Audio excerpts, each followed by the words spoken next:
বুঝতে পেরেছি। ঠিক আছে, ঠিক আছে।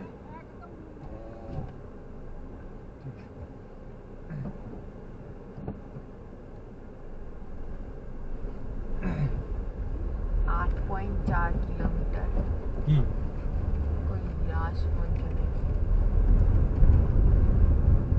যেতে পিকনিক করতে থাকে, মজাই আসছে। আমাদের কি রে সব মানুষগুলো সত্যি কিরম বিচ্ছিরি লাগে এইসব দেখলে। হ্যাঁ, কেমন যেন সেই ইয়ের মধ্যে আছে, সেই ঘোরের মধ্যে আছে একটা। হ্যাঁ, সবসময় দুঃখ। আচ্ছা, তুই কিন্তু এখানে দেখবি, এই একটা ছবি তুলে পাঠিয়ে দে। কল করছি, তারা তো ছবি ছবি তোল, এইটাকে তোল। আবার এখানে বসে